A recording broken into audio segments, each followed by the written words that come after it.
So I'm reading this book. I'm rereading this book. It's Knowledge and Power by George Gilder. Incredible book. I'm just gonna read randomly I'm gonna read what I've highlighted so far. I think this book, Knowledge and Power: The Information Theory of Capitalism by George Gilder. Um, let's go into the theory. I'll just read from it. Quote, while market economies are often thought of as money economies, they are still more so knowledge economies. Economic transactions are purchases and sales of knowledge. Another quote, after all, the cavemen had the same natural resources at their disposal as we have today. We are all in the business of buying and selling knowledge from one another because we are each so profoundly ignorant of what it takes to complete the whole process of which we are a part. Another quote, these are all the same quote. How could we have gone so wrong? The short answer is that power trumps knowledge.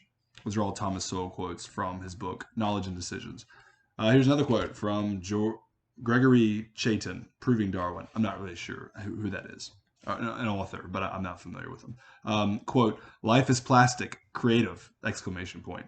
How can we build this out of static, eternal, perfect mathematics? We shall use postmodern math, the mathematics that comes after Gödel, 1931, and Turing, 1936. Open, not closed math, the math of creativity. I mean, this kind of stuff gets me so pumped. I'll read what I've underlined.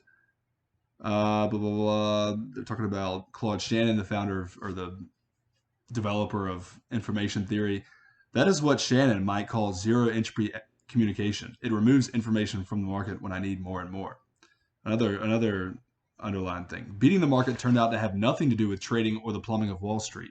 It had to do with understanding and predicting the surprises, the changes, and the productive fabric of the economy. The rest is noise. Another quote. These were all surprises.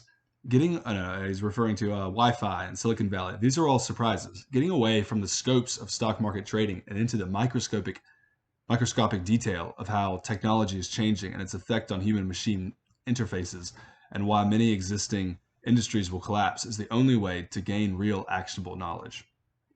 Another quote from Andy Kessler.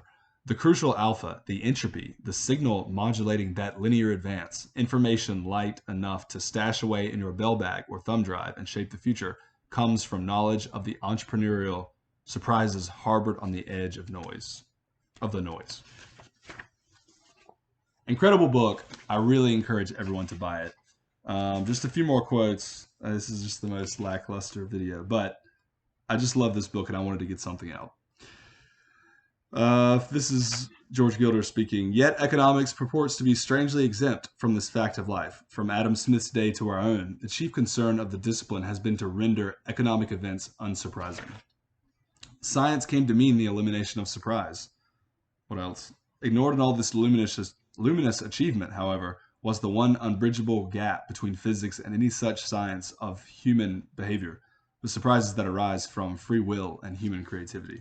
I just love this. I love the feel how it's like not something sterile. It's not making science something sterile and kind of against the human spirit.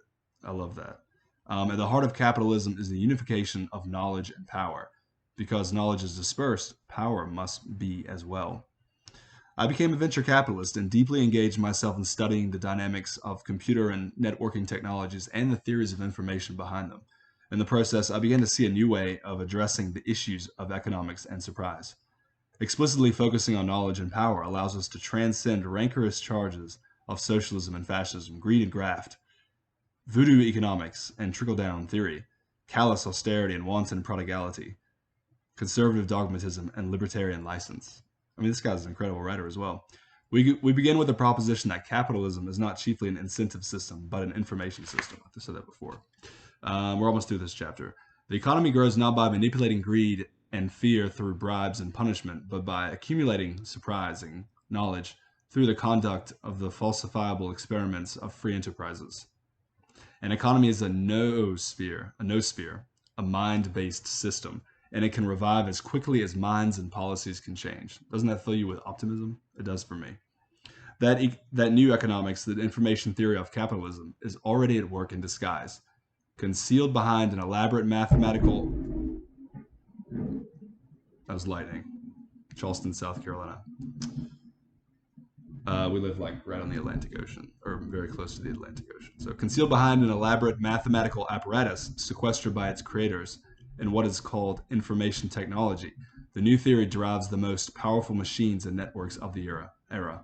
Information theory treats human creations or communications as transmissions through a channel, whether a wire or the world, in the face of the power of noise, and gauges the outcomes by their news or surprise, defined as entropy and consummated as knowledge. Now it is ready to come out into the open and to transform economics as it has already transformed the world economy itself. That's just chapter 1 from Knowledge and Power, The Information Theory of Capitalism by George Gilder. Incredible book. Check it out. It's one of the top 3 most influential books for me from an intellectual perspective. So check it out, read it, learn something. It's pretty deep. It kind of touches from probably do over here. Look at that fan. It touches from like economics down to like the human spirit. So very cool. Nothing sterile about this. Thanks. Bye.